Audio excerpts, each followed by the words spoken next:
हरि ओम श्री गुरुभ्यो नमः।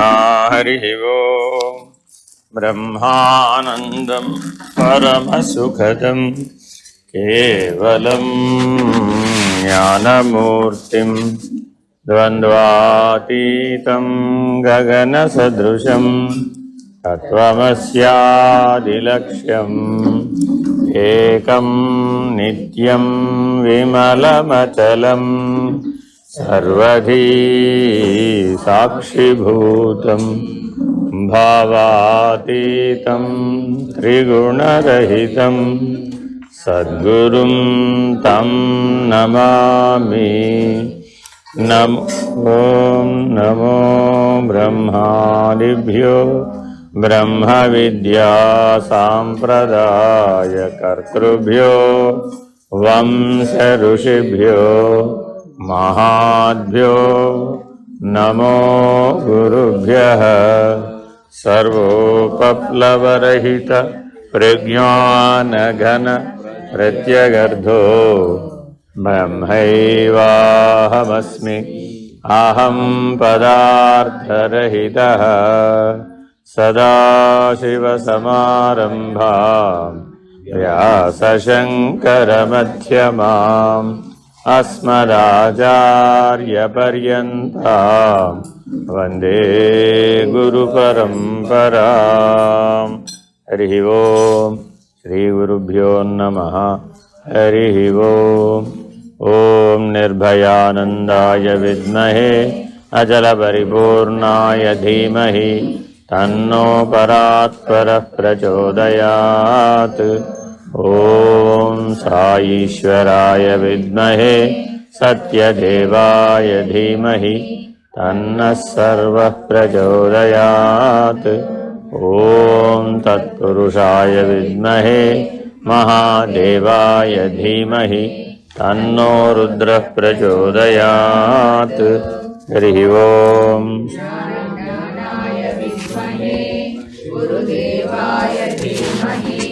तन्नो सद्गुरु विद्यासागर प्रचोदयात्। ओम सद्गुरु रूपाय विद्महे ज्ञानबोधामृताय धीमहि तन्नो श्री विद्यासागर प्रचोदयात्। ओम शक्ति उपासकाय विद्महे प्रेमरूपाय धीमहि तन्नो श्री विद्यासागर प्रचोदयात्। हरिः ओम श्री गुरुभ्यो नमः। हरिः ओम। వాసుదేవ మననంలో అధ్యారోపము అనే దాన్ని మనం విచారణ చేస్తున్నాం. అధ్యారోపము అంటే ఏమిటి? ఉన్నది ఒకటైతే మరొక దానిని ఆరోపించుట. దానికి 5 ఉదాహరణలు చెప్పారు నిన్న. ఏమిటవి? శుక్తి రజతము, రజ్జు సర్పము, స్థాణుపురుషవత్, తర్వాత ఏమిటి? మరుమరీచిక, మరుమరీచికలో జలం ఉన్నదని, ఆకాశ నీలవత్. ఈ 5 బాగా గుర్తుపెట్టుకోవాలి అధ్యారోపమునకు. అర్థమైందండి? మనుషులు తెల్లగా ఉంటారా నల్లగా ఉంటారా? మనుషులు తెల్లగా ఉంటారా నల్లగా ఉంటారా? మనుషులు తెల్లగా ఉంటారా నల్లగా ఉంటారా? మనుషుల్లాగా ఉంటారు. తెల్లగాను ఉండరు, నల్లగాను ఉండరు. అంటే లక్షణరీత్యా నిర్ణయించాలే కానీ నామరూపాల దృష్ట్యా నిర్ణయించరాదు. దానికి ఏం చెప్పారు? నాయన, నీకు ఏదైనా సరే ఒక నిర్ణయం తీసుకోవాలి అంటే ప్రమాణం తెలిసి ఉండాలి. ప్రమాణం తెలియకపోతే నీ కళ్ళ ముందు ఏది కనబడితే అదే సత్యం అనుకుంటావు. నీ ఇంద్రియాలు నీకేది తెలియజేస్తే అదే సత్యం అనుకుంటావు. జాతి వివక్షత అక్కడ ఏర్పడింది. ఒక దేశంలో అందరూ నల్లగానే ఉన్నారు, ఒక దేశంలో అందరూ తెల్లగానే ఉన్నారు. వాళ్ళ వాతావరణ పరిస్థితులను బట్టి. అర్థమైందండి? ఈ తెల్లవాళ్ళేమో ఆ నల్లవాళ్ళని తక్కువగా చూశారు, ఈ నల్లవాళ్ళు ఆ తెల్లవాళ్ళని తక్కువగా చూశారు. ఎవరెవరికేం తీసిపోలే. ఈ తెల్లవాళ్ళు అక్కడికి వెళ్ళారు. వెళితే వాళ్ళు ఏమన్నారు? మేము 100 మంది నల్లగా ఉన్నాం, మీరు ఒకళ్ళు మీరు వచ్చిన 3 తెల్లగా ఉన్నారు, కాబట్టి మీ ఎడల మేము వివక్షత చూపిస్తామన్నారు. ఏమిటట వివక్షత? మీరు తక్కువ మాకంటే, మీరు మాకంటే వేరు. వివక్షత ఎక్కడ ప్రారంభమైందండి? మీరు మేము వేరే అంటే భేద దృష్టి చేత ప్రారంభమైంది. దాన్ని ఆధ్యాత్మికమైనటువంటి పద్ధతిగా పరిష్కరించే ప్రయత్నం చేస్తున్నాడు. ఎలాగా? కారణము కార్యము ఒకటేనా భిన్నమా?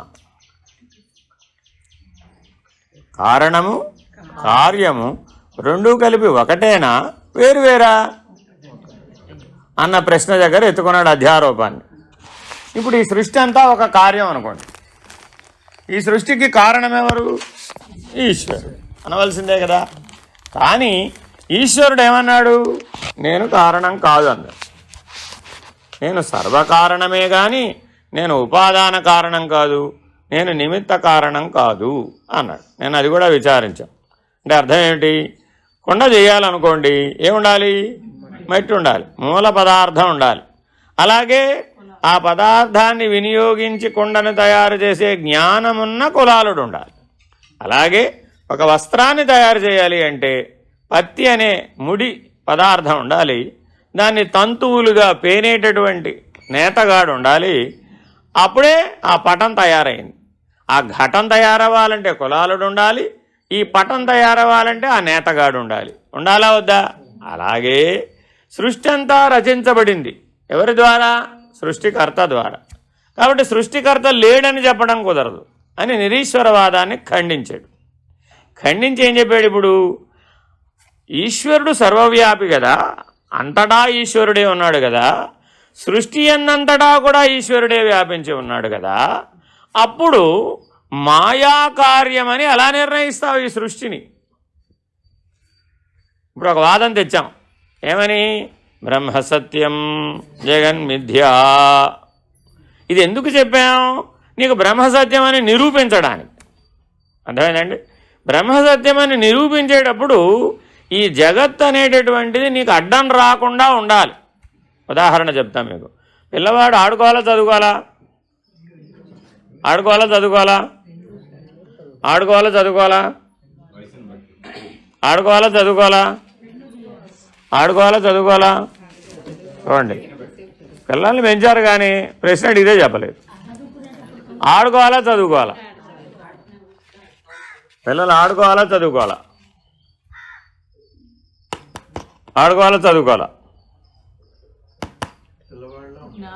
ఆడుకోవాలా చదువుకోవాలా? ఆడుకోవాలా చదువుకోవాలా? అంటే ఎందుకు ఇలా నేను ప్రశ్నలు వేస్తానంటే మీ తెలివి ఎక్కడికి పరిమితమై ఉందో మీకే తెలియడానికి. మీ తెలివి అయితే కార్యం చేతైనా పరిమితించబడిపోతుంది, లేదా ఫలితం చేత పరిమితించబడిపోతుంది. అంటే ఏ తెలివి అయితే కార్యం చేత ఫలితం చేత పరిమితించబడేటటువంటి తెలివి ఉందో దానికి బుద్ధి అని పేరు. బుద్ధి అంటే ఏంటి? అది కార్యం చేత కానీ ఫలితం చేత కానీ పరిమితించబడిపోతుంది. అదే ప్రజ్ఞ పరిమితించబడదు. అది అర్థమైందండి? పిల్లవాడు పెద్దవాడు అవ్వాలి. పిల్లవాడు ఆడుకోవాలా చదువుకోవాలంటే అర్థం ఏంటి? ఏం చేయాలి అసలు? పిల్లవాడు పెద్దవాడు అవ్వాలి. పెద్దవాడవడంలో భాగంగా ఆడుకుంటున్నాడు, పెద్దవాడవడంలో భాగంగా చదువుకుంటున్నాడు. లక్ష్యం పెద్దవాడవటం, ఆడుకోవటము కాదు, చదువుకోవటము కాదు. కానీ మరి ఆడుకోవాలా చదువుకోవాలంటే మీ ఆలోచన ఎక్కడి దాకా వెళ్ళింది? మీరు ఏ బీజేపీ సి గురించి ఆలోచించమంటారు ఏమిటండి? అంటే కార్యమును చూచి కారణమును ఊహించగలిగేటటువంటి శక్తికి ప్రజ్ఞ అని పేరు. ప్రజ్ఞ అంటే ఏమిటి? కనబడేది ఎప్పుడూ కార్యమే, కారణం కనబడదు. ఆ కారణాన్ని తెలుసుకోవాలి అంటే నీ బుద్ధి ఏ స్థాయిలో ఉండాలి? ప్రజ్ఞ అనేటటువంటి స్థాయిలో ఉంటేనే కార్యమనే పరిమితి నుంచి కారణ స్థితిని తెలుసుకోగలుగుతుంది. మీరు పుట్టారండి, పనేనా కాదా? జీవిస్తున్నారండి, పనేనా కాదా? ఈ సృష్టి ఎలా అయితే సృష్టి స్థితి లయములు జరుగుతుందో వ్యష్టికి కూడా ఏం జరుగుతుంది?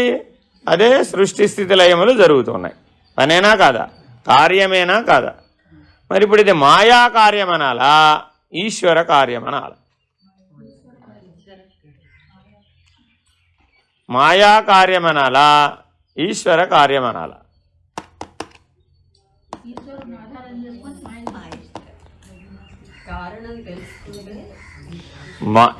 ఆ సృష్టి రచన అయినా ఈ వ్యష్టి జీవితమైనా అందులో భాగమేగా. దానికేది వర్తిస్తే నీకు అదే వర్తిస్తుంది, నీకేది వర్తిస్తే దానికి అదే వర్తిస్తుంది. సిద్ధాంతం రెండింటికి ఒకటే, సృష్టి సంవిధానం మారదు. ఎందుకని? పంచభూతాలు అక్కడ ఉన్నాయి, పాంచభౌతిక దేహం ఇక్కడ ఉంది. అర్థమైందండి? ఇక్కడేమో పంచలోహ విగ్రహం ఉంది. ఈ పంచలోహ విగ్రహాన్ని దేనికోసం పెట్టాం? ఆ పాంచభౌతికమైన సృష్టిని అర్థం చేసుకోవడానికి. అది నిరాకారం. అర్థమైందండి? ఇది సాకారం, ఇది కూడా సాకారమే.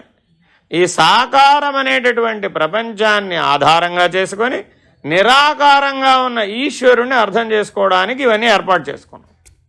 అంతేగాని ఈ పంచలోహ విగ్రహమే దేవుడు అనుకోకూడదు, అలాగే ఈ పాంచభౌతిక ఉపాధే దేవుడు అనుకోకూడదు, ఆ పంచభూతాలే దేవుడు అనుకోకూడదు.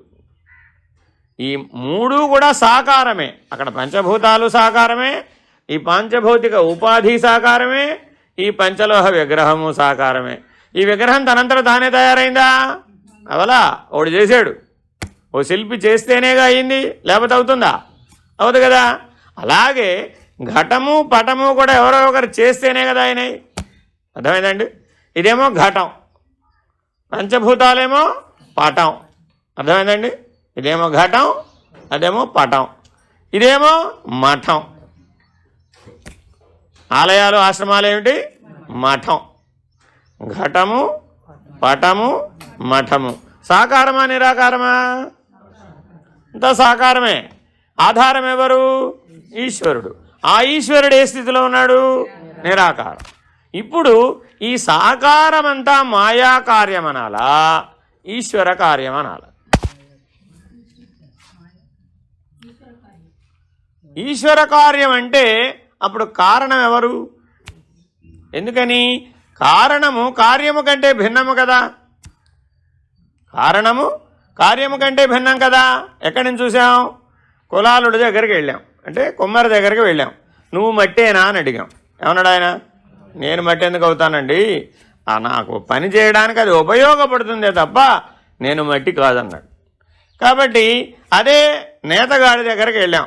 ఏమయ్యా, వస్త్రం నువ్వేనా, ఆ పత్తి నువ్వేనా, ఆ దారం నువ్వేనా అన్నాం. నేను ఎందుకు అవుతానండి, అది నా కార్యం. కాబట్టి ఈ పంచలోహ విగ్రహాలు చేసి ఆయన దగ్గరికి వెళ్ళాం. ఏమయ్యా, 5 లోహాల్లో ఎవరు నువ్వు అన్నాం. ఎవరు? నేను ఎవరు కాదండి బాబు.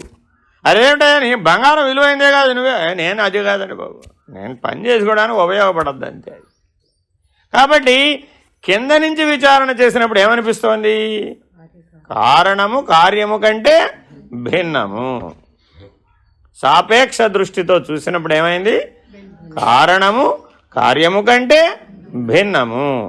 ఇదే దాని పైనుంచి తిప్పి చూపిస్తున్నాడు ఇప్పుడు వాసుదేవ మననంలో. దాన్ని నిరపేక్ష దృష్టి అంటారు. ఏమంటారు? నిరపేక్ష దృష్టి. పైనుంచి చూసాం. పైనుంచి చూస్తే మట్టి వేరే, మట్టిలో నుంచి పుట్టిన పత్తి వేరే, పత్తిలో నుంచి పుట్టిన దారం వేరే, దారంలోంచి పుట్టిన వస్త్రం వేరే ఉన్నాయా? మట్టిలోంచి పుట్టిన లోహం వేరే, లోహంలోంచి పుట్టిన విగ్రహం వేరే ఉన్నాయా? పంచభూతాలు వేరే, పంచభూతాల చేత పుట్టినటువంటి పాంచభౌతిక దేహాలు వేరే ఉన్నాయా? ఎక్కడన్నా లేవు కదా. మరి పంచభౌతిక దేహాలు వేరుగా లేవు, పంచభూతాలు వేరుగా లేవు, పంచలోహ విగ్రహాలు వేరుగా లేవు. ఎక్కడి నుంచి చూసినప్పుడు? నిరపేక్ష దృష్టి. కాబట్టి విచారణ 2 స్థాయిలో జరుగుతోంది. ఒకటేమిటి? జ్ఞాన మార్గం అంటే విచారణ. ఒకటి సాపేక్ష దృష్టి, 2 నిరపేక్ష దృష్టి. సాపేక్ష దృష్టి మీలో బలంగా ఉంది, అప్పుడు మీలో జీవభావం బలంగా ఉంటుంది. నిరపేక్ష దృష్టి బలపడింది, అప్పుడు ఆత్మభావం బలంగా ఉంటుంది. ఈ 2 మీలో ఉన్నాయి. ఈ రెండింట్లో బుద్ధి ప్రజ్ఞాస్థితిలో ఉన్నప్పుడు నిరపేక్ష దృష్టి కలుగుతుంది. బుద్ధి దేహాభిమానాన్ని పొందినప్పుడు సాపేక్ష దృష్టి కలుగుతుంది. దదామి బుద్ధి యోగం అని పరమాత్మ చెప్పాడు. అంటే ఏం చేస్తానన్నాడు? బుద్ధిని పట్టుకెళ్ళి ప్రజ్ఞలో స్థితం అయ్యేటట్లుగా నేను అనుగ్రహిస్తాను అన్నాడు. అప్పుడే దృష్టి కలిగింది? నిరపేక్ష దృష్టి. ఆ ఈశ్వరానుగ్రహం నువ్వు పొందలేదు, అప్పుడేమైంది? దేహాభిమానంలో చూసేటటువంటి దృష్టి ఉంది తప్ప నిరపేక్ష దృష్టి లేదు. అప్పుడు దేహ తాదాత్మ్యత బుద్ధితో చూస్తే ఏమైంది? సాపేక్ష దృష్టి కలిగింది. సాపేక్ష దృష్టి వల్ల ఏమైంది? ఈ కొండ వేరే, ఈ కొండ వేరే, ఈ వస్త్రం వేరే, ఈ వస్త్రం వేరే. అదేంటండి ఇప్పుడు తెల్ల వస్త్రం కట్టుకుని ఆయన ఎర్ర వస్త్రం కట్టుకుని కొన్ని సమయాల్లో ఇలా, కొన్ని సమయాల్లో అలా కూడా ఉండొచ్చు. ఉండదుగా. ఆకాశం భూమిలో కలిసి ఉందంటావా లేదంటావా? ఆకాశం భూమిలో కలిసి ఉందంటావా లేదంటావా?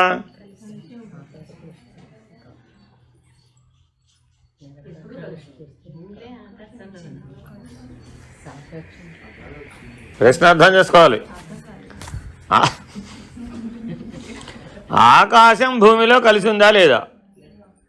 నేనేం బిగ్ క్వశ్చన్, ఐఐటి క్వశ్చన్ అడగలేదండి. ఆకాశం భూమిలో కలిసి ఉందా లేదా క్వశ్చన్ అది.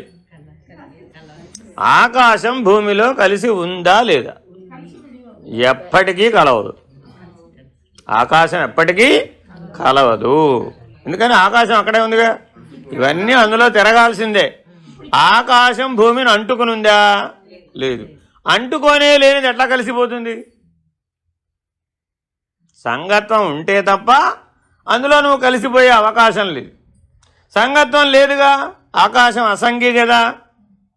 అది వాయువుతోనూ కలవలేదు, అగ్నితోనూ కలవలేదు, జలంతోనూ కలవలేదు, పృథ్వీతోనూ కలవలేదు. ఏ దృష్టితో? సాపేక్ష దృష్టితో చూసాం. అప్పుడేమైంది? అయిపోయింది. 5 5 25. ఆకాశం లేకపోవడమే. ప్రతి మొక్కలోనూ ఆకాశం ఉంది. ప్రతి మొక్కలోనూ మిగిలిన 4 ఉన్నాయి. 5 భాగాలు ప్రతి దాంట్లోనూ ఉన్నాయి. ఇప్పుడు ఈ ఘటనలో 5 మొక్కలు లేవా? ఈ ఘటనలో 5 మొక్కలు లేవా? ఈ ఘటనలో లేవా? ఏ ఘటమైనా ఆ 5 ఉండవలసిందే. ఎందుకని? మట్టి సహకరించాలి, నీళ్లు పోసి తొక్కడానికి నీళ్లు సహకరించాలి, ఎండబెట్టడానికి సూర్యుడు సహకరించాలి, కాల్చడానికి అగ్ని సహకరించాలి. మరి వాయు సహకారం లేకుండా అగ్ని పని చేయదు. మరి పంచభూతాలు సహకరించనే లేదా కొండ తయారు చేయాలంటే? అలాగే ఈ పాంచభౌతిక దేహం తయారవ్వాలంటే పంచభూతాలు సహకరించాలా వద్దా? ఇప్పుడు అందులో ఆకాశం ఉన్నట్ట లేనట? ఏ దృష్టితో? కలిసిందంటే సాపేక్షం, సాక్షిగా ఉందంటే అధిగమించి నిరాకార స్థితిలో, నిర్గుణ స్థితిలో సాక్షిగా ఉందంటే నిరపేక్ష దృష్టి. లేదండి బాబు, నేను ఆల్రెడీ కలిసిపోయాను, వెళదాం, అక్కడ విడిపోయాను, ఆల్రెడీ సంసారంలో నుంచి విడిపోయాను, సన్యాసుల్లో కలిసిపోయాను అన్నావు. కరెక్టేనా?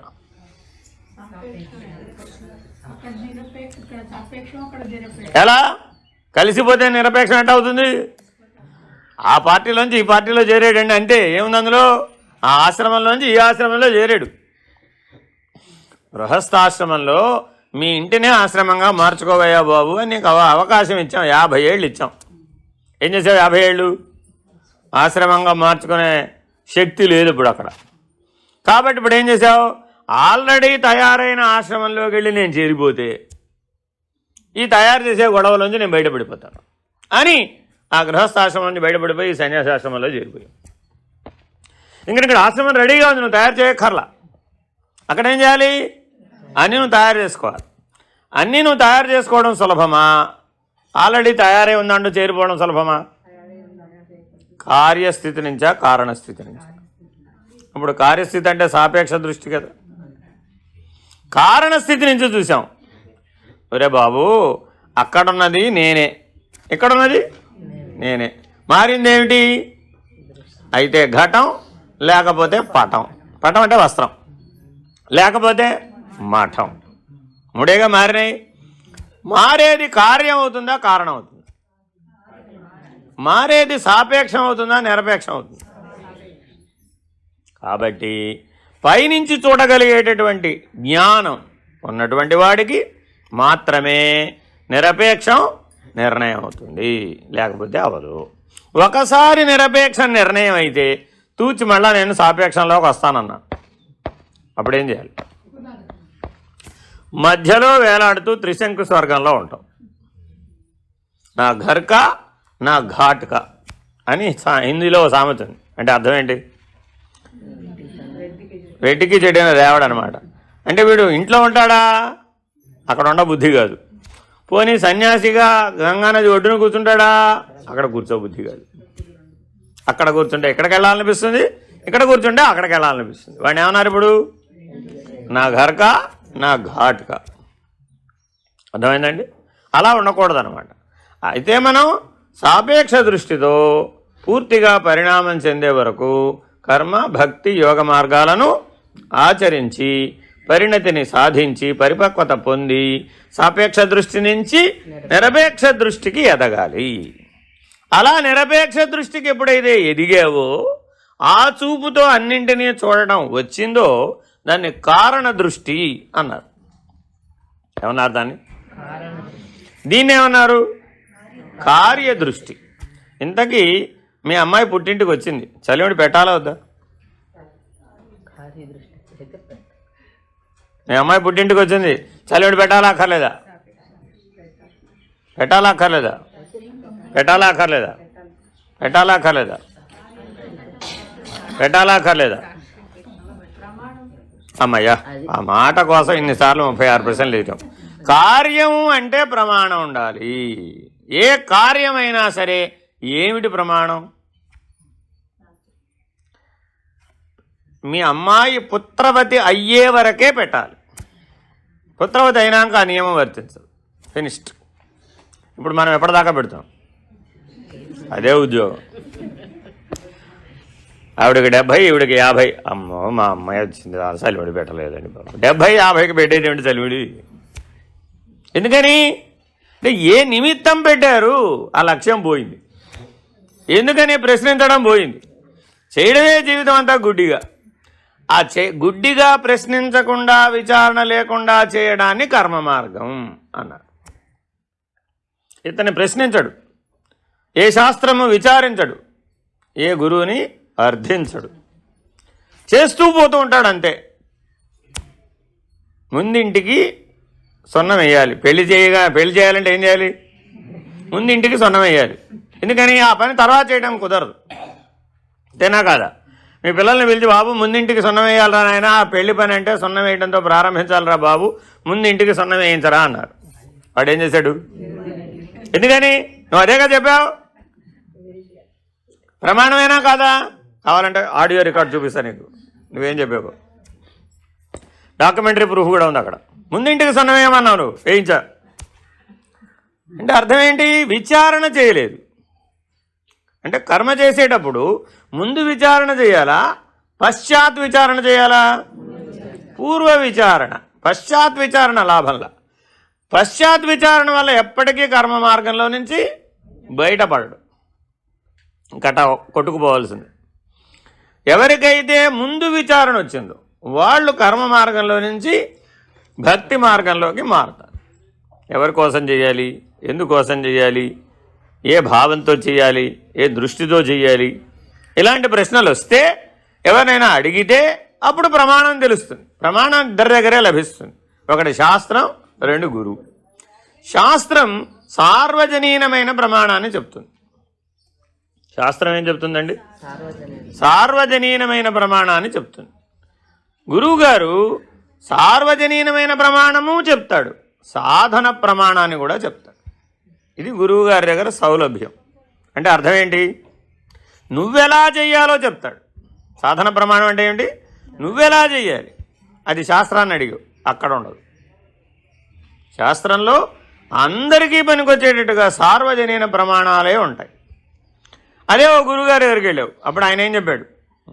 అట్లా కాదయ్యా బాబు, నువ్వు ఇటు తిరిగే కూర్చోవాలి, ఇటు తిరిగి కూర్చొని చేస్తేనే కానీ నీకు ఆ కార్యసిద్ధి జరగదు. నీకు అది మళ్ళా నువ్వు ఇంకోటికి చెప్తానన్నావు, అట్టా కుదరదయ్యా బాబు. నీకు వర్తించింది వాడికి వర్తించదు. ఎందుకని? నువ్వెలా చిక్కుకొని ఉన్నావు. నీ తాళానికి తాళం చేవి ఇది, ఆయన తాళానికి ఆయన తాళం చేవి వేరే. ఏమండి, జపం చేయమంటారా, హోమం చేయమంటారా? జపం చేయమంటారా, హోమం చేయమంటారా? అంటే ఒకే సాధనలో ఇవన్నీ భాగం. అంటే అర్థం ఏమిటి? ఉపాసన అనేటటువంటి దాంట్లో జపము భాగమే, మార్జనము భాగమే, తర్పణము భాగమే, హోమము భాగమే, అన్నదానము భాగమే. ప్రతిష్టప్పుడు మీరు అందరూ ఏం చేశారు? జపం చేశారా లేదా? చేస్తే మిమ్మల్ని అందరిని ఏం చేయమన్నాం వచ్చి? తర్వాత ఏం చేయమన్నాం? ముందు మార్జనం. చల్లుకోండి అమ్మా, నీళ్లు చల్లుకోండి బాగా. ఎంత? దశాంశం. 1,00,000 జపం చేశానండి. దశాంశం ఎంత? 10,000. 10,000 సార్లు మార్జనం చేయాలి. తడిసిపోతావా తడిసిపోవా? ఇప్పుడు ఇందాక ఆయన ఏదో 3 చుక్కలు నీళ్ళు చల్లమంటే 3 చుక్కలు వదిలేండి, 1 చుక్క చల్లితే చాలండి అన్నట్టుగా చిన్నపువ్వు పట్టుకున్నాడు. 10,000 సార్లు మార్జనం చేస్తే ఏమవుతుంది? తడవాలని అక్కడ ఉద్దేశం, అక్కడ అర్థమే, దాని ఉద్దేశమే అది. ఆ దివ్యత్వంతో నిండినటువంటి జలంతో నువ్వు సంప్రోక్షణ చేయడం ద్వారా నీ ఇంద్రియాలన్నీ దివ్యత్వాన్ని పొందాలి. అది మార్జనం అంటే అర్థం. అంతేగాని పరమేశ్వరుడు కోసమో ఉద్ధరణ కోసమో మనం చేయటం లేదు. ఉద్ధరణ లేకుండా మార్జనం చేయలేవుగా. ఇప్పుడు మార్జనం ఎవరి కోసం చేసావు? ఉద్ధరణ కోసం చేశానంటే కరెక్ట్ అన్నట్టు. కాబట్టి కార్యకారణ వివేచన కలిగిన వాడెవడో వాడు జ్ఞాన మార్గంలో ప్రవేశించడానికి అర్హుడు. ఎవరు అర్హులు? అందులో మళ్ళీ ఏ దృష్టి కలిగి ఉండాలి? కారణ దృష్టి కలిగి ఉండాలి, కార్యదృష్టి ఉండకూడదు. కార్యదృష్టి అంటే సాపేక్ష దృష్టి, కారణ దృష్టి అంటే నిరపేక్ష దృష్టి. మౌలికంగా ఈ అంశాలు మీలో బాగా స్థిరంగా ఉండాలి. ఎక్కడి నుంచి చెప్తున్నావు అని అడుగుతాం. ఎక్కడి నుంచి చెప్తున్నావంటే ఏం చెప్తావు? మళ్ళీ కథ చెప్తావు. కథ చెప్పావంటే ఎందులోకి వెళ్ళిపోయినట్టు? అయిపోయింది, కార్యంలోకి వెళ్ళిపోయినట్టే. ఏదైనా సరే కథ చెప్పావంటే అది జనన మరణాల మధ్యలోనే ఉంటుందా ఉండదా? సృష్టి స్థితి లయాల మధ్యలోనే ఉంటుందా ఉండదా? 18 పురాణాలు కూడా సృష్టి స్థితి లయాల మధ్యలోనే ఉన్నాయా లేవా? అది సాపేక్షం. అర్థమైందండి? అదే ఉపనిషత్తులు బ్రహ్మసూత్రాలు ఉన్నాయి, అవి నిరపేక్షం. భగవద్గీత 2 అన్వయాలను కలిగి ఉంది. అంటే ఒక పక్క నుంచి చూస్తే సాపేక్షం కనబడుతుంది, రెండో పక్షం నుంచి చూస్తే నిరపేక్షం చూస్తుంది. ఇంకో చిన్న ఉదాహరణ చెప్తే అర్థమైపోతుంది. అశోచ్యానన్వశోచస్వం ప్రజ్ఞావాదాంశ భాషసే గతాసు నగతాసుంశ నానుశోచంతి పండితా. దీంతోనే భగవానుడు సాంఖ్యయోగంలో బోధ చేయడం ప్రారంభించాడు. అందరికీ తెలిసి ఈ శ్లోకం. దీంట్లో సాపేక్ష దృష్టి ఉంది, నిరపేక్ష దృష్టి ఉంది. అంటే అర్థం ఏమిటి? నాయన ఏడవ తగని వాటి గురించి ఏడుస్తున్నావు, ఏడవని అవసరం లేదు. అర్థమైందండి? పైగా ఏం చేస్తున్నావు? ఏడుస్తూ బాగా తెలివైన వాడిలాగా మాట్లాడుతున్నావు, అన్నీ తెలిసిన వాడిలాగా మాట్లాడుతున్నావు. 2 దోషాలు వచ్చినాయి. ఇప్పుడు ఒక దోషం ఏంటి? ఏడుస్తున్నాడు. ఏడ్చేవాడెవరు? అజ్ఞాని. ఎప్పుడు గుర్తుపెట్టుకోండి, ఏడుస్తున్నారంటే మీరెవరు? అజ్ఞాని. ఎందుకని? అహం ఉంటేనే తప్ప మీకు దుఃఖం రాదు. అహం లేని వాడికి దుఃఖం వచ్చే అవకాశం లేదు. అర్థమైందండి? ఇంతకీ ఈశ్వరుడికి మందార పూలు బెటర్ అంటారా, శ్వేతంగా అదే తెల్ల పూలు ఏమిటండి, ఏదో ఎర్ర పూలు బెటరా, తెల్ల పూలు బెటరా? ఎర్ర పూలు బెటరా, తెల్ల పూలు బెటరా? ఎర్ర పూలు బెటరా, తెల్ల పూలు బెటరా? ఎర్ర పూలు బెటరా, తెల్ల పూలు బెటరా? ఎర్ర పూలు బెటరా, తెల్ల పూలు బెటరా? భక్తి. ఎర్ర పూలు కాదు, తెల్ల పూలు కాదు. ఎంతసేపు మీరు ఎక్కడ ఆలోచించారు? ఇప్పుడు అయితే ఎర్ర పూలు లేకపోతే తెల్ల పూలు. భక్తి కదా. పత్రం పుష్పం ఫలం తోయం యో మే భక్త్యా ప్రయచ్చతి అని కదా వారే చెప్పారు. నీ తెలివి ఎక్కడ ఆగిపోయింది? ఇప్పుడు ఎర్రపుల తెల్లపుల, ఎర్రపుల తెల్లపు. ఇప్పుడు దీన్ని ఏమన్నారు? కార్యదృష్టి, సాపేక్ష దృష్టి. అసలు మా ఈశ్వరుడికి ఇవాళ తెల్లపూల మాల వేద్దాం అనుకున్నాను, ఎక్కడ దొరకలేదు. ఎంత దుఃఖ కారణము. అలాంటి సందర్భం ఉందా లేదా? తిరుగుతూనే ఉంటాడు ఆ మాల దొరికేదాకా, అది దొరకదు. తీరాక ఆలయానికి వెళ్ళాడు, చెప్పాడు ఆ విషయం. ఆలయ పూజారి ఏమన్నాడు? సరేలేమ్మా, ఈశ్వరుడు ఏమిస్తే అదే పర్వాలేదు, భక్తి కదా ఈశ్వరుడికి ప్రధానం, తెలుపు ఎరుపులు ఏముందమ్మా అన్నాడు. మీరు అలాగే చెప్తారు. రాత్రి నాకు కల్లో వచ్చేసేవాడు చెప్పాడు నాకు మల్లెపూలు మాల వేయమని. అవకాశం ఉందా లేదా చెప్పే అవకాశం ఉంది కదా. ఎక్కడి నుంచి వచ్చింది ఇప్పుడు అది? కార్యదృష్టి, సాపేక్ష దృష్టి. కాబట్టి జీవభావం అంతా అనేకత్వంతో ఈ రకంగా కార్యదృష్టితో ఉండి కార్యము కంటే కారణం భిన్నము. సరే, పైనుంచి చూసాం ఇప్పుడు. అశోచ్యానన్వశోచస్త్వం ప్రజ్ఞావాదాంశ భాషసే గతాశూన అగతాశూన. గతాశూన అంటే జరిగిపోయిన వాటి గురించి కానీ, అగతాశూన జరగవలసిన వాటి గురించి కానీ ఆయన ఏడవడు. ఎవరు? ప్రజ్ఞ కలిగినవాడు. ప్రజ్ఞ కలిగినవాడు జరిగిపోయిన వాటి గురించి కానీ జరగవలసిన వాటి గురించి కానీ దుఃఖించడు. అంటే ఏ దృష్టిలో ఉన్నట్టు?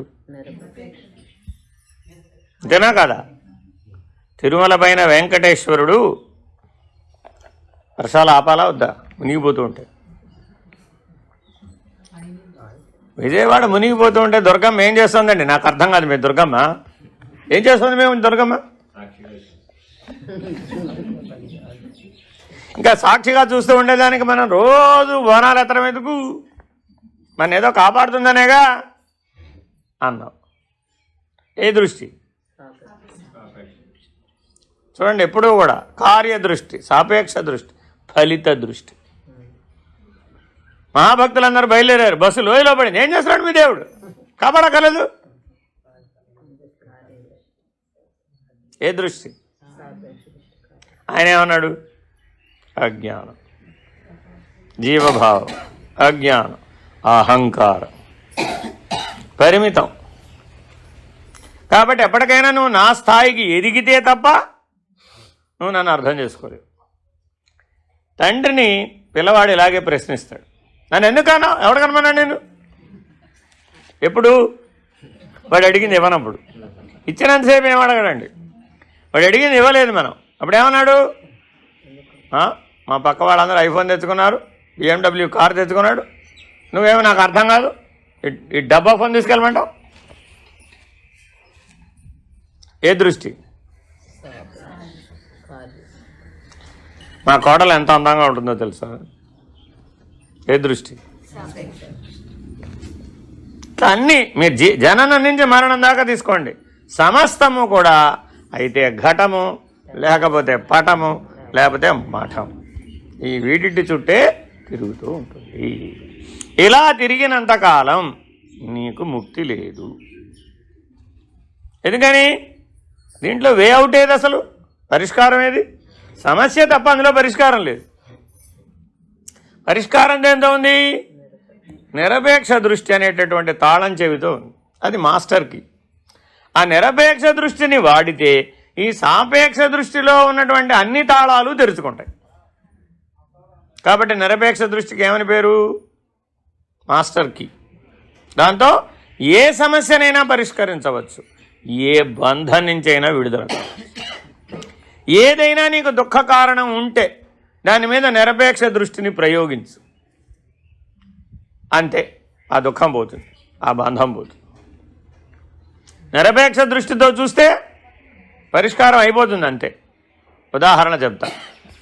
మీకు బాగా దగ్గరున్నవాళ్ళు, బాగా అనుబంధం ఉన్నవాళ్ళు తోటి మీకు ఏదో సమస్య వచ్చింది. ఇప్పుడు ఆ సమస్యను ఎలా పరిష్కరించాలి? ఎలా? ఎవరికెవరు అని వెళ్ళి ఆయనతో పోటాడు. నేను గతంలో నీకు ఎన్ని ఉపయోగాలు చేశాను, నీ జీవితం అంతా నేనే సహాయం చేశాను, నేను లేకపోతే నువ్వు లేనే లేవు అని గట్టిగా వెళ్ళి నొక్కి చెప్పావు. అప్పుడు ఏమైంది? పెరిగిందా తగ్గిందా? ఎందుకని? నేను నువ్వు. అర్థమైందండి? అంతేనా కాదా? ఈశ్వరార్పణం అనుకున్నాడు.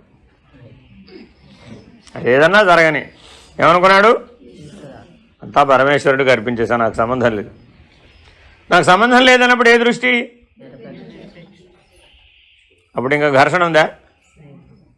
ఫినిష్డ్. నాకు సంబంధం లేదన్నప్పుడు నిన్నేది బాధించదు. అంతా నాగే, వీళ్ళందరినీ ఎప్పటికి కడతీరుస్తానో ఏమిటో నాకు వాళ్ళు ఎప్పటికి. పరమేశ్వర ఏమిటయ్యా బాబు, ఎంతమందిని పెట్టాయ్యా? ఎవడో ఒకరిని పెడితే కాసేపు ఏదో వాడికి పాఠం చెప్తే సరిపోయేదానికి 40 మందిని 50 మందిని 400 మందిని చేసావు, నాకు అర్థం కాదు. ఏమిటి గోల? ఎప్పటికవుద్ది? వీళ్ళందరూ ఎప్పటికి తరిస్తారు, నేను ఎప్పటికి తరిస్తాను? అంటే నువ్వు ధరించడానికి గురువు ధరించడానికి ఏమైనా సంబంధం ఉందా ఇప్పుడు? అలా అనుకుంటే ఏ దృష్టిలోకి వచ్చేసావు? ఆయన సాపేక్ష దృష్టిలోనే ఉండి నువ్వు సాపేక్ష దృష్టిలోనే ఉండి నిన్ను ఆయన ఎట్ట ఒడ్డునేస్తాడు? వేయలేడుగా. కాబట్టి గురువు ఎప్పుడు ఏ దృష్టిలో ఉండాలి? అక్కడి నుంచి చూస్తే గురువు ఎవరు, శిష్యుడు ఎవరు? కార్యకారణాలు లేవు ఇప్పుడు అక్కడ. గురువు కారణం, శిష్యుడు కార్యం. కార్యకారణాలు ఏమైపోయినాయి? ఒక్కటే. ఇన్ని కారణాలు లేవు. ఇప్పటి వరకు కారణాలని మనం విచారణ చేసినప్పుడు ఏం తెలిసింది? ఉపాదాన కారణం వేరే, నిమిత్త కారణం వేరే, సర్వకారణం వేరే అని సాపేక్ష దృష్టితో విచారణ చేసాం. నిరపేక్ష దృష్టి నుంచి చూసాం. అప్పుడేమైంది? అన్నిటికీ కలిపి ఒకటే కారణం, కార్యము లేదు. నిరపేక్ష దృష్టి నుంచి చూస్తే ఏం లేదు? కార్యం లేదు. సృష్టికర్త అనే స్థానం నుంచి చూస్తే సృష్టి లేదు. సృష్టికర్త అనే స్థానం నుంచి చూస్తే సృష్టే లేదు. ఒప్పుకుంటారా? ఎలాగా? సూర్యుడి వలన నవగ్రహాలు ఏర్పడ్డాయి. సూర్యస్థానం నుంచి ఈ నవగ్రహాలకి ఉనికి ఎంత అని అడిగాం. ఎంత? అర్థమైందా?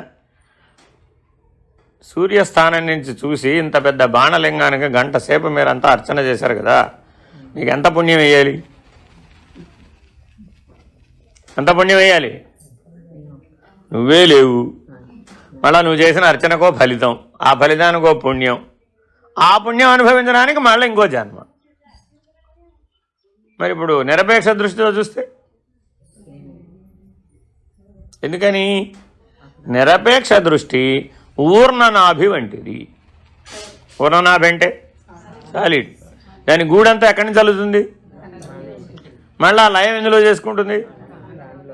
ఎలా అల్లిందో అలా లైన్లో తిరిగి వచ్చేస్తుంది. ఆ దారాలన్నీ మళ్ళీ దానిలోకి వెళ్ళిపోతాయి. ఆ దారాల మీద పడిన కీటకాలు ఏమైనా ఉంటే మళ్ళీ ఇంకో గూడు వెళుతుంది. అదే దాని ఉద్యోగం. అది అంతేనా కాదా? అలాగే కారణము నుంచి కార్యం ఉత్పన్నమై కార్యము కారణమునందే లయమవుతుంది. ఈశ్వరుని నుంచి సృష్టి ఏర్పడుతున్నది, మరలా ఈశ్వరుని అందే లయమైపోతున్నది. కాబట్టి వేరుగా దగ్గరికి వెళ్ళి లయం అవటల్లా, వేరుగా ఫలితం రావడంలా. కారణస్థితి నుంచి చూస్తే కార్యములన్నీ కారణస్థితి నందు ఉత్పన్నమై కొంతకాలం ఉండి పునః కారణమునందే లయమైపోతున్నాయి. కాబట్టి అవి తాత్కాలికమైనవి, కాబట్టి అశాశ్వతమైనవి, కాబట్టి కారణము ఎప్పుడూ ఉంటుంది, కాబట్టి శాశ్వతమైనది. కాబట్టి కారణమే సత్యము, కార్యము అసత్యము. కార్యం అసత్యమైతే కారణంలో మరల నిమిత్త కారణం, ఉపాదాన కారణం, సర్వకారణం అనేటటువంటి విభాగం ఉంటుందా? లేదు. దానికి ఉదాహరణ చెప్పారు. ఒక తల్లి తండ్రికి 4 పిల్లలు ఉన్నారు. మొదటి పిల్లవాడికి తల్లి తండ్రి వేరే, రెండో పిల్లవాడికి తల్లి తండ్రి వేరే, మూడో పిల్లవాడికి తల్లి తండ్రి వేరే, 4వ పిల్లవాడికి తల్లి తండ్రి వేరే. అవునా కాదా? అవునా కాదా? 4 పిల్లలుంటే మొదటి పిల్లవాడికి తల్లి తండ్రి వేరే, రెండో పిల్లవాడికి తల్లి తండ్రి వేరే, మూడో పిల్లవాడికి తల్లి తండ్రి వేరే, 4వ పిల్లవాడికి కూడా తల్లి తండ్రి వేరే. కరెక్టేనా కాదా? ఎవరైనా ఒప్పుకుంటారా? ఇది వేరు వేరే అంటే ఒప్పుకుంటారా? ఒప్పుకోరా? బాగా ఆలోచించండి. ఒప్పుకుంటారా? ఒప్పుకోరా? 4 పిల్లలకి తల్లి తండ్రి వేరే, ఒప్పుకుంటారా? ఒప్పుకోరా? ఏ దృష్టితో? పిల్లవాడి దృష్టితో చూసాం, వేరే. అంతే. పిల్లవాడి దృష్టితో చూస్తే తల్లి తండ్రి వేరే. కావాలంటే మీరు అడిగి చూడండి. మీ అమ్మాయికి కనబడే తల్లి తండ్రి మీ అబ్బాయికి కనబడు. మీ అబ్బాయి కనపడే తల్లిదండ్రి మీ అమ్మాయికి కనపడు. అదే ఇద్దరు ఒకటి కదా. ఎప్పుడు ఒకటే తల్లిదండ్రి దృష్టి నుంచి చూస్తే. అర్థమైందండి? తల్లిదండ్రి దృష్టి నుంచి చూస్తే ఒకటే. అనేకత్వం ఎక్కడ ఉంది అక్కడ? అరే మిమ్మల్ని అందరినీ ఒకలాగానే పెంచామంటుంటారు వాళ్ళు. వీళ్ళేమంటుంటారు, వాడిని ఎక్కువే చూసావు నాకంటే, వాడు అడిగిందల్లా ఇచ్చావు, నేను అడిగేమో వాడు వేసుకున్నామని నాకు ఇచ్చావు పైగా. చూడండి వాడికి ఎన్ని కంప్లైంట్లు ఉన్నాయి మీ మీద. అర్థమైందండి? నేను 3వ క్లాస్లో ఉన్నప్పుడు నువ్వు స్కూల్కి వచ్చి అందరి ముందు నన్ను కొట్టావు, నేను గుర్తెట్టుకున్నాలే ఆయన ఎప్పుడు అంటున్నాడు?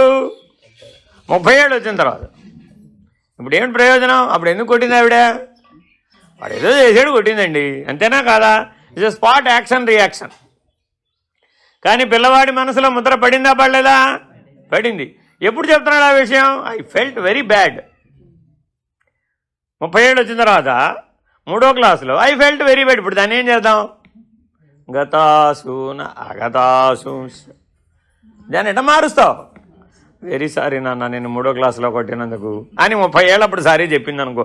ఆవిడకి 60 ఏళ్ళు వచ్చిన తర్వాత ఈసారి ఏం చేసుకుంటావు? కానీ ఈ ఫీల్ సాటిస్ఫైడ్, మా అమ్మ చేత నేను సారీ చెప్పించుకున్నాను.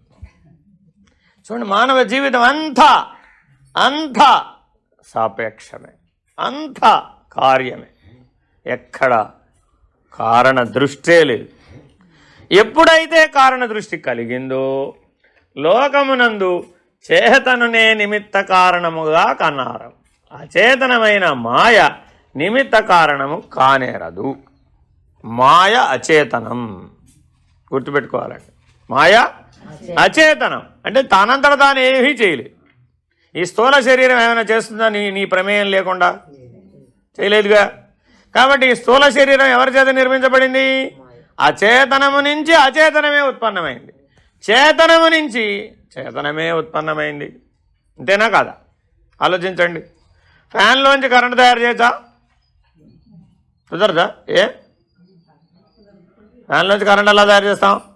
కరెంటుతో ఫ్యాన్ ఉపయోగించుకోవచ్చేమో, కానీ ఫ్యాన్లోంచి కరెంట్ తయారు చేయి కుదరదు. ఎందుకని? ఫ్యాన్ పనిచేయడం అనే కార్యానికి కరెంటు కారణం. కార్యములో నుంచి కారణాన్ని ఉత్పాదన చేయడం కుదరదు. పోనీ కరెంటులోంచి ఫ్యాన్ ఉత్పత్తి చేయి, అది కుదరదు. కారణంలోంచి కార్యం రావడంలా. మీరు ఎక్కడైనా చూడండి, మీరేమంటున్నారు? మేమే పిల్లల్ని కన్నా ఉంటున్నారు. ఎలాగ సత్యం? పాంచభౌతిక దేహం పంచభూతాల ద్వారా వాడు పొందాడు, నువ్వు కనడమే. కాబట్టి నువ్వు కనడం అనేది అసత్యమేనా కాదా? నేను పెంచాననేది అసత్యమేనా కాదా? వాడు నా మాట వినాలనేది అసత్యమేనా కాదా? మన గొడవంతా ఏంటి ఇప్పుడు? నా పిల్లలు నా మాట వింటలేదు. నీ పిల్లలు ఏమిటి? అసలు నీ పిల్లలు అంటమే అసత్యం. ఎందుకని? వాళ్ళు ఎవరి పిల్లలు? పంచభూతాలు. స్థూలంగా చూస్తే, మాయాకార్యంగా చూస్తే పంచభూతాలకు పిల్లలు వాళ్ళు.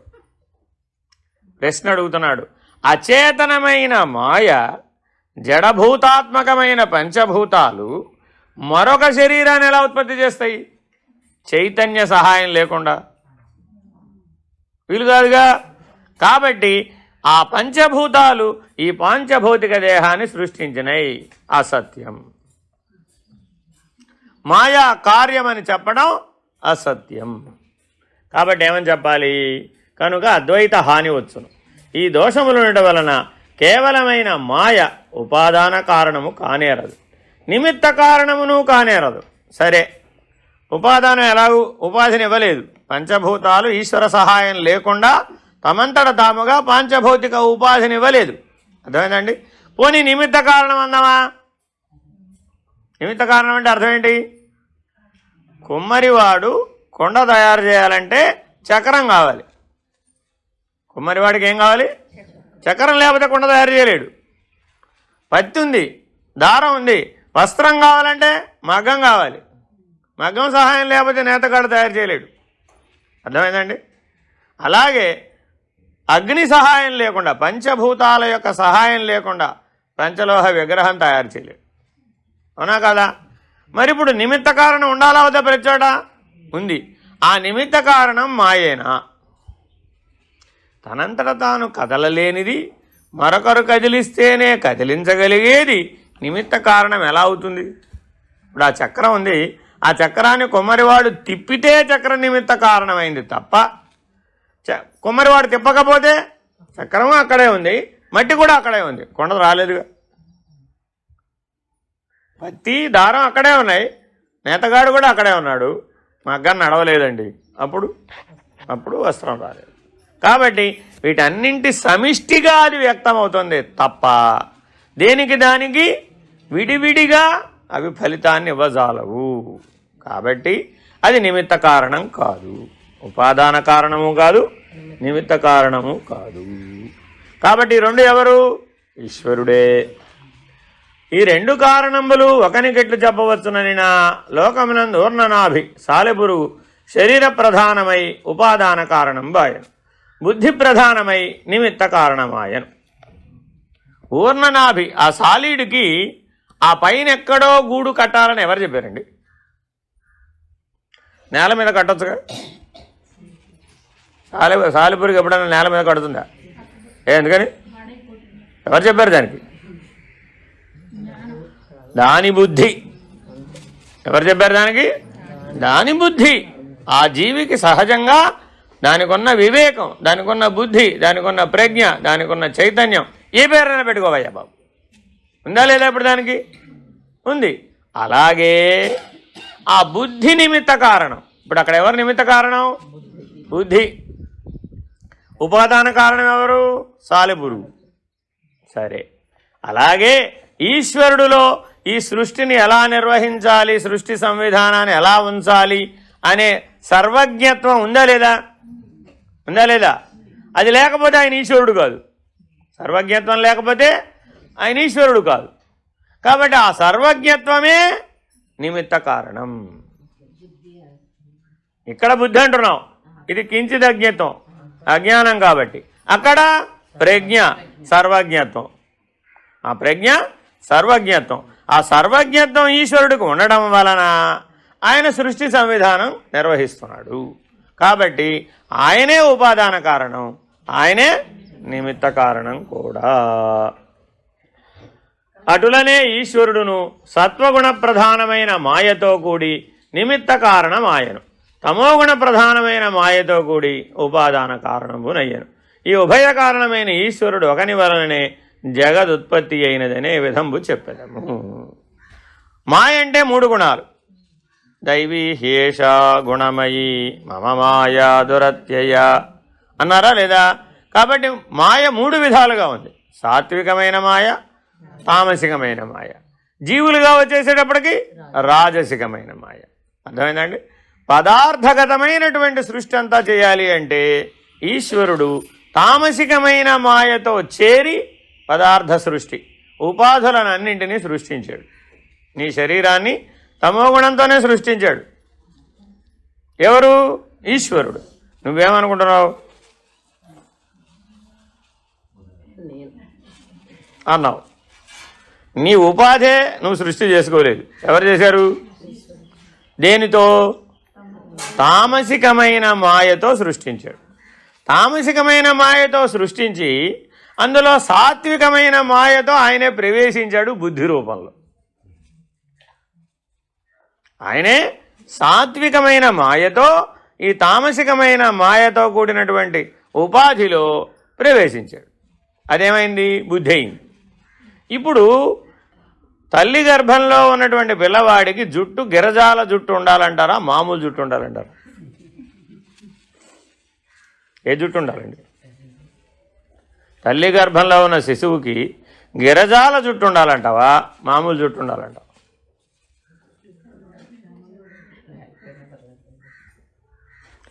డాక్టర్ గారి దగ్గరికి వెళ్ళారు, స్కానింగ్ చేయించుకున్నారు. ఆయన చెప్పేశాడు, అమెరికాలో అయితే ముందే చెప్పేస్తారు బేబీ బాయో బేబీ గర్ల్. అప్పుడు తల్లి అడిగింది, ఏమండి మా అబ్బాయికి గిరజాల జుట్టు ఉందా లేదా? అమ్మ స్కానింగ్లో గిరజాల జుట్టా మామూలు జుట్టా తెలియదమ్మా. అదేంటండి ఏం స్కానింగ్ మీద నాకు అర్థమైంది, నేను అడిగింది ఏది తెలియదు అంటారు మీరు అని డాక్టర్ గారి మీద తల్లి విరుచుకుపోయింది. అజ్ఞానమా జ్ఞానం? ఎందుకని? ఆవిడలో ఒక అపేక్ష ఉంది, పిల్లవాడు గిరజాల జుట్టుతోనే పుట్టాలి. ఎందుకని? గిరజాల జుట్టుతో పుడితే అందంగా ఉంటాడు. ఇప్పుడు మానవుడికి ఈ భ్రాంతి దేని వల్ల, ఎవరి వల్ల కలిగిందంటావు? ఈశ్వరుడి వల్ల కలిగిందంటావా? పోనీ శరీరం వల్ల కలిగిందంటావా? కాదు. నీ మనస్సు, ఆ మాయ యొక్క ప్రతిబింబమే ఈ మనస్సు.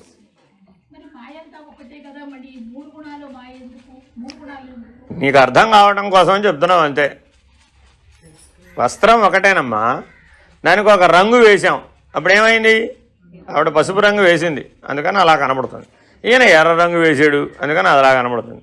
ఈవిడ ఏ రంగు వేయలేదు, ఆవిడ తెల్లగా కనబడుతుంది. ఇప్పుడు వస్త్రం మారిందా, రంగు మారిందా? రంగే మారింది అంతే. కాబట్టి వస్త్రం మాయ, దానికి వేసిన రంగు గుణం. అర్థమైందండి? మనసు వస్త్రం లాంటిది, అర్థమైందండి? దాంట్లో ఉన్న గుణాలు రంగు. నీకు ఆ రంగే ఇష్టం ఎందుకని? ఎప్పుడు ఎర్రచీరలే కడతావు అంటే ఏం చెప్తావు?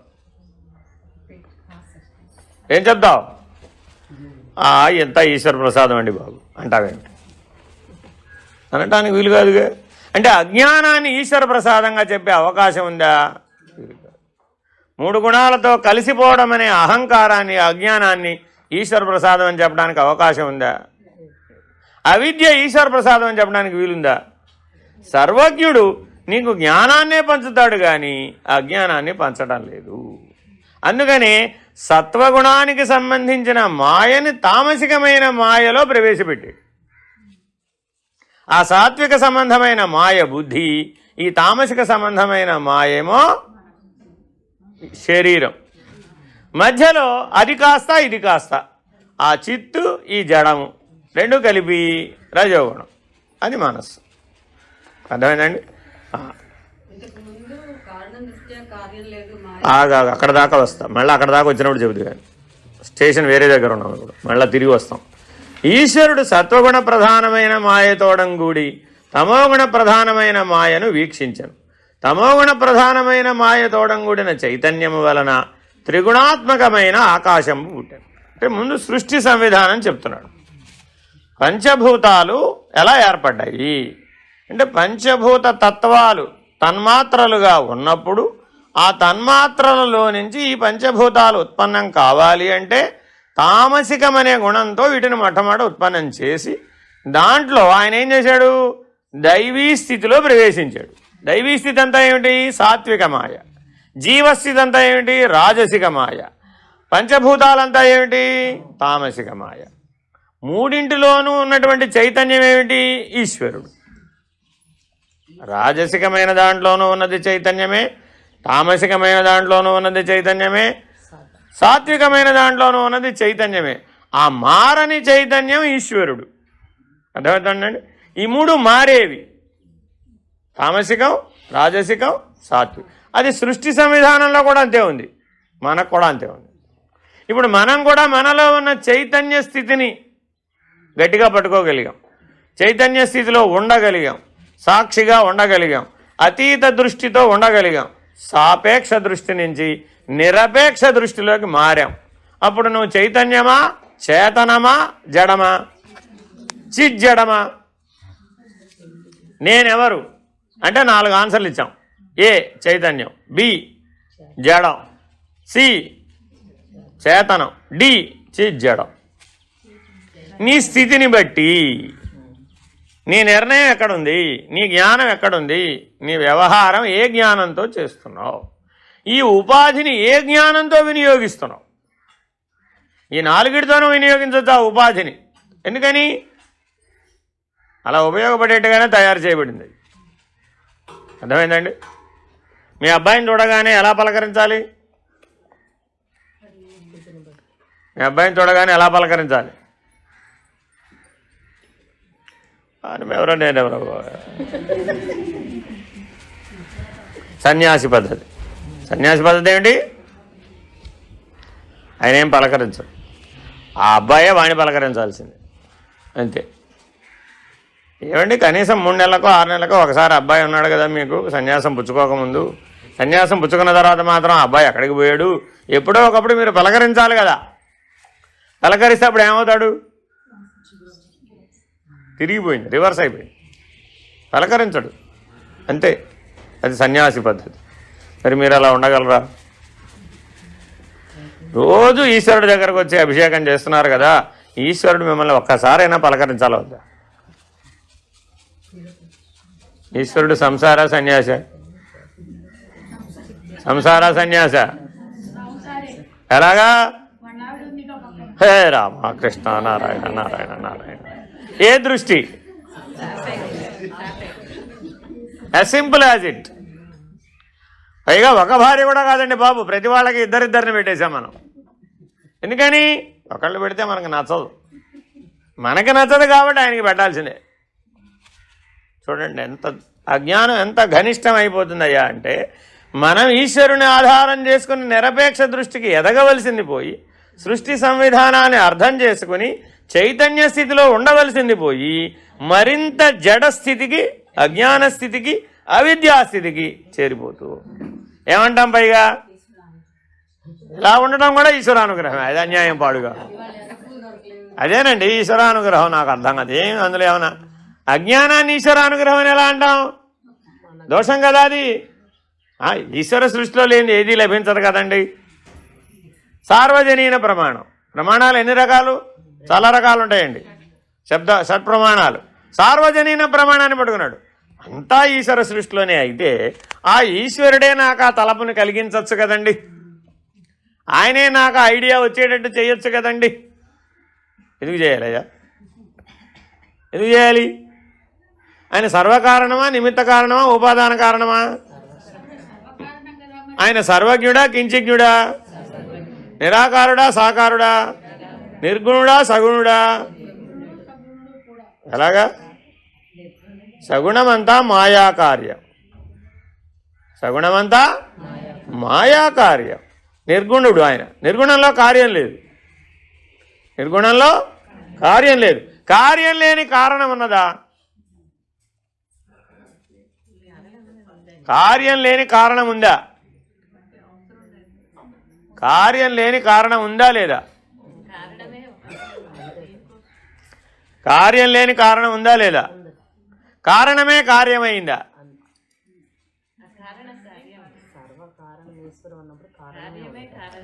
కారణమే కార్యమైందా?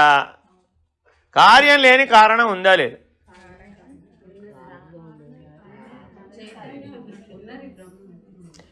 మీ వల్ల అయ్యే పని కాదు. మీ తెలివంతా ఎంతసేపు కొండా వస్త్రం దగ్గరే ఉంటుంది తప్ప అవతలకి వెళ్ళదు. సూర్యుడు ఉదాహరణ చెప్తే అర్థమైపోతుంది. సూర్యుడు మీ పంట పండేటట్లుగా ప్రకాశించాలా వద్దా?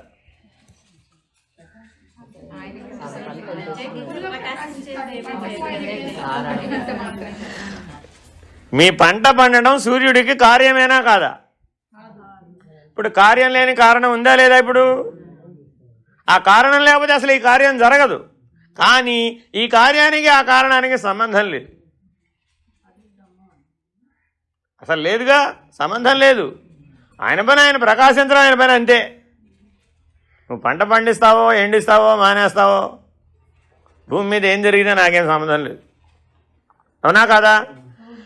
సూర్యరశ్మే నీ దగ్గర అసలు పంట అయ్యింది, లేకపోతే అసలు పంట ఎలా పండుతుంది?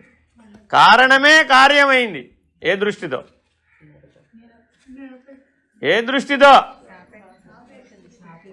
అందుకే మీరు ఎవరు జ్ఞాన మార్గానికి పనికిరారని చెప్పేది. ఎందుకని? మీకు స్ఫురించదు. స్ఫురించేటటువంటి వాడే జ్ఞాన మార్గానికి పనికొస్తాడు. అర్థమైందండి? విచారణ మార్గం ఎవరికి? గురువుని సూటిగా ప్రశ్నించగలగాలి. గురువు సూచిస్తే సూటిగా స్ఫురించాలి. ఏ స్థితిలో ఉంటే స్ఫురిస్తుంది? అందుకని తత్వమసి మహావాక్యం చెబితే టకటగా మిగిలినవన్నీ స్ఫురించాలి, కానీ పూర్తి అయిపోవాలి. అంతేగాని పొద్దున్నే సాయంత్రం దాకా 4 సంవత్సరాలు 4 మహావాక్యాలు బోధిస్తే అది లాభం లేదు. అర్థమైందండి? ఎందుకని? ఏ దృష్టిలో ఉన్నాం? కార్యదృష్టి, సాపేక్ష దృష్టి. ఈ దృష్టితో దాన్ని నిర్ణయించడం కుదరదు. సరే, ఇంతవరకు చాలు. ఇంతకంటే ఎక్కువ మీకు చెప్పినా ప్రస్తుతం మీరు ఓవర్ఫ్లోయింగ్ ఉన్నారు. ఆకాశ విశిష్ట చైతన్యంబు వలన త్రిగుణాత్మకంబైన వాయువు పుట్టెను. వాయువు యొక్క విశిష్ట చైతన్యంబు వలన త్రిగుణాత్మకంబైన తేజస్సు పుట్టెను. తేజో విశిష్ట చైతన్యంబు వలన త్రిగుణాత్మకంబైన జలంబు పుట్టెను. జల విశిష్ట చైతన్యము వలన త్రిగుణాత్మకమైన పృథ్వీ పుట్టెను. ఇవి అపంచీకృత భూతములనియు సూక్ష్మభూతములనియు తన్మాత్రలనియు చెప్పబడదు. ఈ భూతముల వలన వ్యష్టి సమిష్ట్యాత్మకమైన లింగ శరీరము పుట్టెను. వ్యష్టి సమిష్టి లక్షణములను ముందర నిరూపించుచున్నాము. కాబట్టి సృష్టి సంవిధానం ఎలా జరిగింది? తన్మాత్రల స్థితిలో ఈశ్వరుడు చైతన్య రూపంలో 3 గుణాలలో ప్రవేశించడం ద్వారా మొట్టమొదట అపంచీకృత భాగములైనటువంటి తన్మాత్రలను సృష్టి చేశాడు. ఆ తర్వాత అవి వ్యష్టి పంచభూతములుగా వ్యష్టి ఉపాధులుగా పరిణామంలో అయినాయి. అది ఎలాగో తర్వాత చూద్దాం. హరి ఓం.